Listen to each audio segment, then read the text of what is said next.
What are the initial challenges that you faced when you were building your data science team, and what are the non-negotiables when you are building your own team, whether it be technical or non-technical? Okay, I think I'll rephrase the question. Initial is probably, I'll say I'm having this challenge even today, right?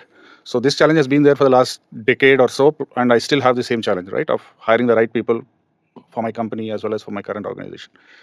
The challenge is very simple. I mean, if you have a flood, there's a lot of water, right? But then you don't get water to drink. So that's the current state of the market, especially in terms of recruitment hiring, right?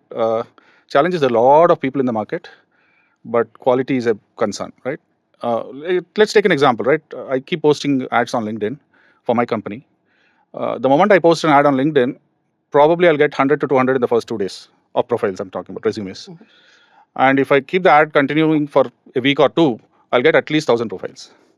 Now, how do I start screening the profiles? How do I shortlist the profiles? How do I get to some kind of an interview process before I shortlist somebody, right?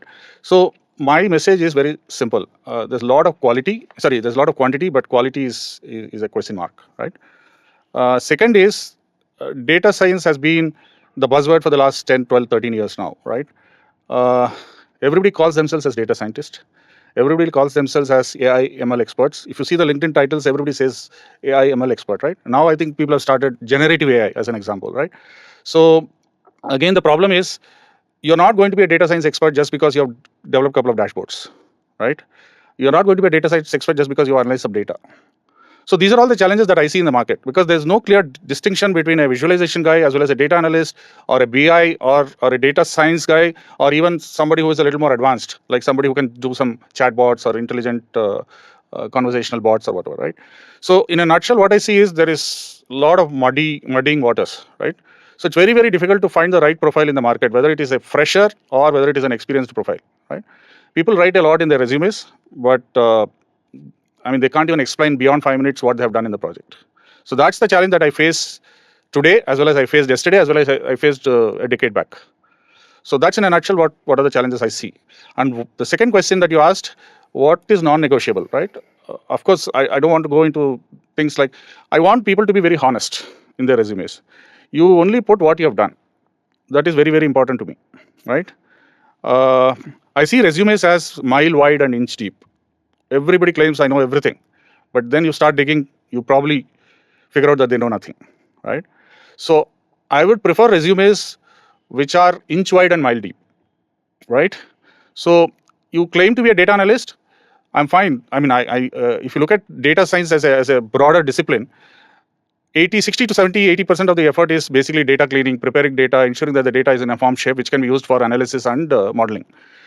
So there's a lot of grunt and dirty work that you need to do upfront.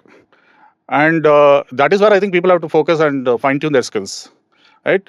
Writing models, for training models, and probably deploying models is probably more interesting and more fun to have, but that's only 10, 20, 30% of your job, right? So my view is claim what you know and start questioning. If you're working on a project, you question, what is this project all about? Why am I doing this project? What is the business benefit out of this project?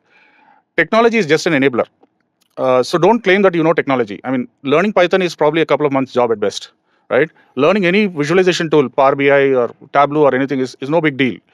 And today in the generative AI world, technology skills are given. Even if you don't know, you can Google, you can write to ChatGPT and you'll get a code snippet easily, right? Or even if you try, you can get a full application written by a ChatGPT, right? All we are looking for is business understanding, analytical skills, inquisitiveness, questioning.